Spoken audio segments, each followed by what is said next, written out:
Bom, agora a gente vai conversar, gente, com o Leonardo Trevisan, professor de Relações Internacionais da SPM, sobre as eleições americanas. O professor está sempre presente aqui com a gente, nos ajudando a esclarecer. Quando a gente anuncia que o professor vai falar, os ouvintes ficam enlouquecidos, porque gostam do jeito com que o professor fala fácil, consegue acessar todas as pessoas. Se agradeço imensamente a participação do senhor por aqui. E queria começar fazendo a primeira pergunta, porque a gente está acompanhando nessa eleição algo muito similar do que aconteceu na eleição de 2016, quando Hillary Clinton venceu no voto ali, na quantidade de números, né, numericamente, teve maior quantidade de voto no voto popular, mas a gente sabe que o sistema americano funciona de uma maneira diferente, com os delegados fazendo ali a votação. Estamos falando e tentando explicar esse sistema de votação já há muito tempo. O professor está aqui com a gente. Professor, muito obrigado então pela presença do senhor. Eu estava contando aqui para os nossos ouvintes e para os nossos telespectadores que há a possibilidade de algo se desenhar nessa eleição, algo parecido com o que aconteceu em 2016, quando Hillary Clinton ganhou no voto popular, mas não ganhou no voto dos delegados.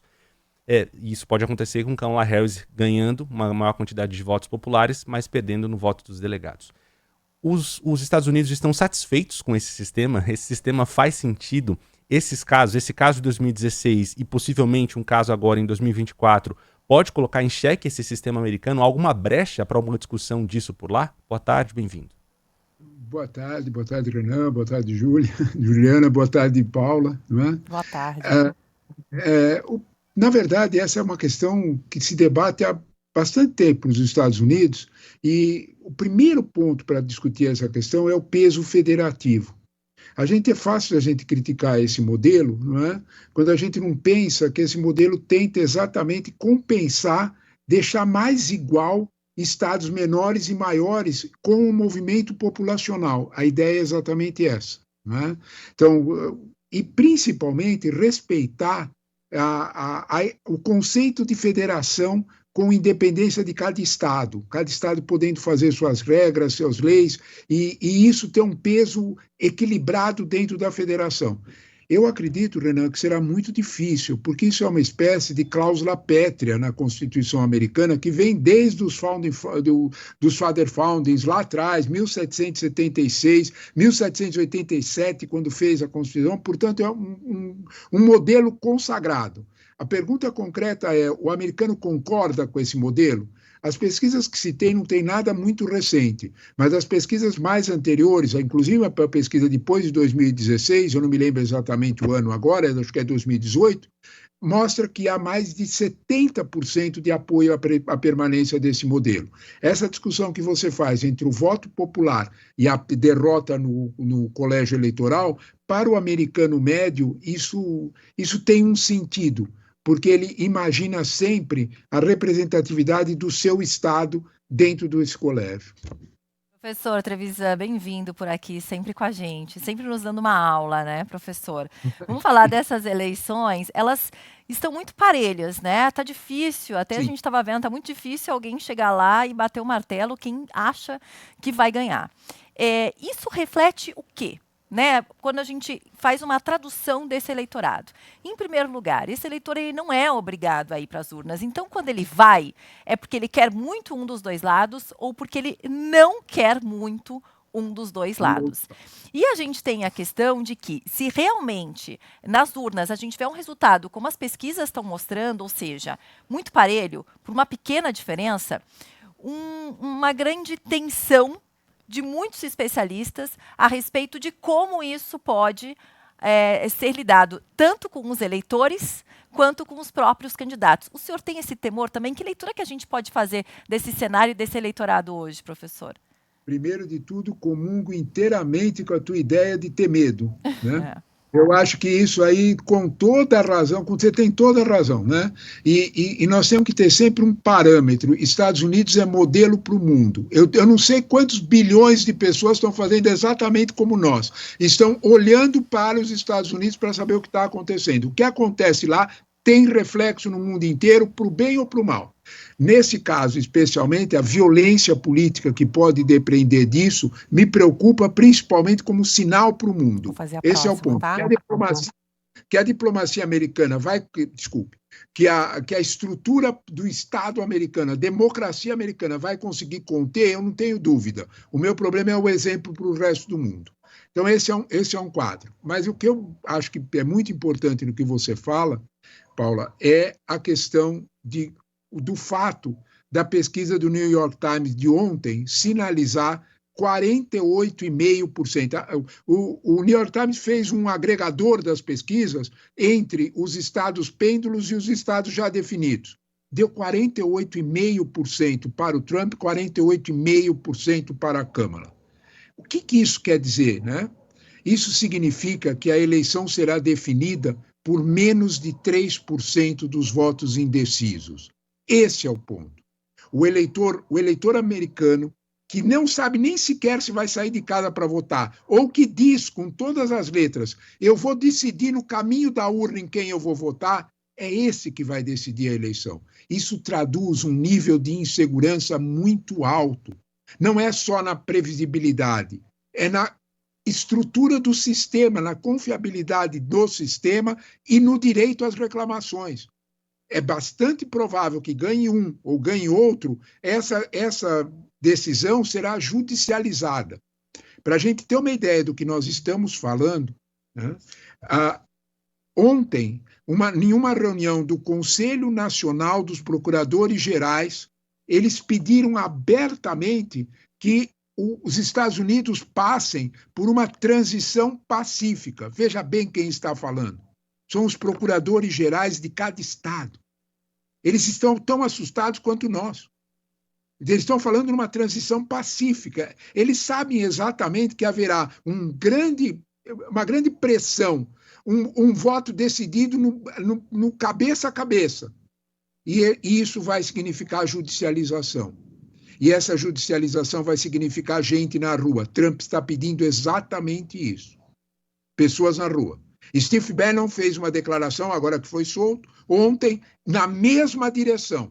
Proteja o sistema, vá para a rua. Não há dúvida nenhuma que essa situação, como mostrou o Barão, a Washington já está protegendo as casas, protegendo principalmente a casa de Câmara. Ontem foi exatamente isso que ele mostrou. Então, quando nós olhamos para esse quadro, sem dúvida nenhuma, o sinal emitido pela maior democracia do mundo é preocupante. Você tem toda a razão no que você falou. Professor Trevisan, Juliana Rosa aqui falando, sempre bom demais ouvi-lo. Eu queria entender um pouco e compartilhar aqui com os nossos ouvintes e telespectadores a questão de como está muito difícil entender, hoje difícil, quem arriscar vai estar sendo muito corajoso, como disse a Adriana Araújo aqui no começo do jornal, quem vai vencer as eleições, porque o voto popular ele não define a eleição. Então, aqui no Brasil a gente tem uma dificuldade ainda de entender exatamente isso, como o Renan perguntou, né, do sistema. A própria pesquisa eleitoral também, você não tem certeza se aquela pessoa ouvida na pesquisa ela vai comparecer. Agora, tem uma coisa que está sendo muito acompanhada e me interessa pessoalmente como mulher, que é a pesquisa, tem muita pesquisa eleitoral focada nas mulheres, ouvindo as mulheres, por ser um discurso do Trump misógino e em relação aos reveses que podem acontecer em relação ao aborto, proibição de uma série de questões da saúde da mulher. Queria que o senhor pudesse trazer para a gente o quanto que essa participação feminina ela pode fazer diferença. Primeiro de tudo, aceito inteiramente tua observação e pode ser uma observação absolutamente justificada, Juliana, em pesquisa, né?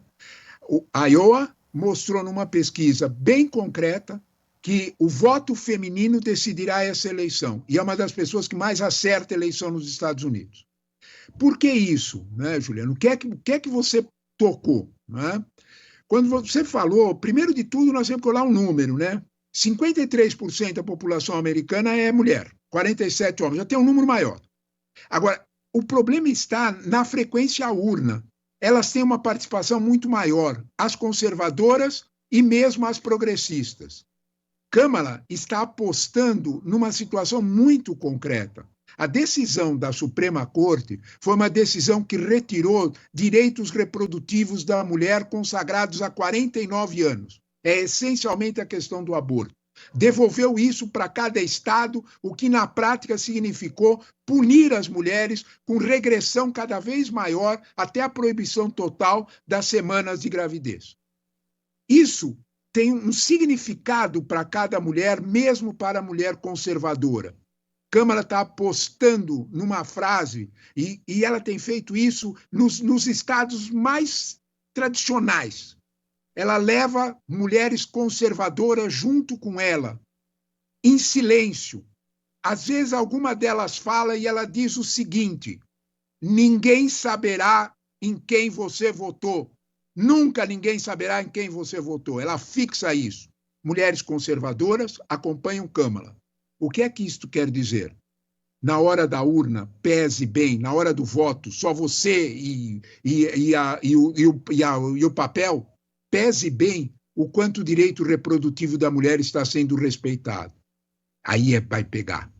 Há uma suspeita, e essa pesquisadora de Iowa mostrou isso no estado de Iowa, com grupos focais, mostrando que há uma possibilidade muito alta de mulheres em subúrbios conservadores votarem secretamente em Câmara. Isso pode ter um efeito muito grande nas eleições. Lembre-se que são só 3% que vai decidir. Se houver uma troca daqueles que são votos consolidados, nós vamos ter uma surpresa definida exatamente pelo papel da mulher. A mulher nos Estados Unidos, como em todos os outros lugares, está avançando e querendo exatamente um grau de participação maior, tanto na política como no trabalho. O direito reprodutivo, sem dúvida nenhuma, assegura esse ponto. Não nos enganemos. As mulheres nos Estados Unidos podem ser a grande surpresa dessa eleição. Nós não podemos apostar em nada. Vai dar isso, vai dar aquilo. Mas as pesquisadoras que fizeram vários estados, eu estou repetindo o de Iowa, e há outros, mostraram que grupos focais sinalizam que mulheres vão votar diferente no contexto final, na hora do voto. Você tem toda a razão de fazer a lembrança disso, porque isso pode, inclusive, projetar uma sociedade melhor e mais igualitária para os Estados Unidos. Muito bom, professor. Se a gente soubesse o poder que a gente tem, né, mulheres, somos também a maioria do eleitorado aqui no Brasil, né, Ju? Acho que falta um pouco a gente ir atrás, né? E é isso, como você falou, dos conservadores e mesmo as mais conservadoras, o voto é secreto, ninguém precisa saber. Eu acho que muitas vezes a gente não se dá conta do poder que a gente tem nas nossas mãos. É muito importante aí o que o professor falou mesmo. Sim. É aquela história do voto envergonhado que a gente viu acontecer no Brasil para Bolsonaro, para a eleição recentemente em São Paulo, em Pablo Marçal, um sinal trocado nos Estados Unidos dessas mulheres mais conservadoras votando em Kamala Harris. Professor, para a gente encerrar... Perdão, quer complementar? A Kamala tem sido acompanhada constantemente por Liz Cheney. E Liz Cheney é um símbolo de um conservadorismo americano. Ela é filha do Dick Cheney, o velho secretário de Defesa americano. E ela faz uma campanha de respeito a um conservadorismo que ela chama de conservadorismo sóbrio. É esse o ponto. Professor, ouvindo o senhor... Ouvindo o senhor falando de mulher, já me emocionei. Só de ouvi-lo já me deu um quentinho no coração. Professor, e considerando que a gente encontre, então, de fato, considerando que a gente encontre, de fato, essa surpresa no resultado, com a participação maior das mulheres... Tivemos acesso aqui a dados do Google, na nossa sala digital, parceria da Band com o Google, mostrando que há um aumento de procura por fraude eleitoral por alguns estados americanos. O senhor acha que há ambiente, há clima nos Estados Unidos para que algo como isso cole de novo, assim como colou em 2020? É possível, não há dúvida nenhuma. A justiça norte-americana está se preparando para uma judicialização como ela nunca viu. Há um artigo no Washington Post, eu vou citar de memória, de mais ou menos uma semana, descrevendo exatamente esse preparo que você se refere, para evitar, de algum modo, como é que isso pode passar. Sabe, Renan, você tocou num ponto central. Como é que se constitui a denúncia de fraude? Há uma sensível preocupação que os procuradores também revelaram, com os certificadores de voto. Cada condado, cada distrito, condado primeiro, distrito depois, estado depois, tem certificador de voto nos Estados Unidos. É aquele funcionário, não é tema justiça eleitoral, mas é como? É aquele membro da comunidade que tem essa função de dizer o número de votos foi esse mesmo e não há nenhuma fraude.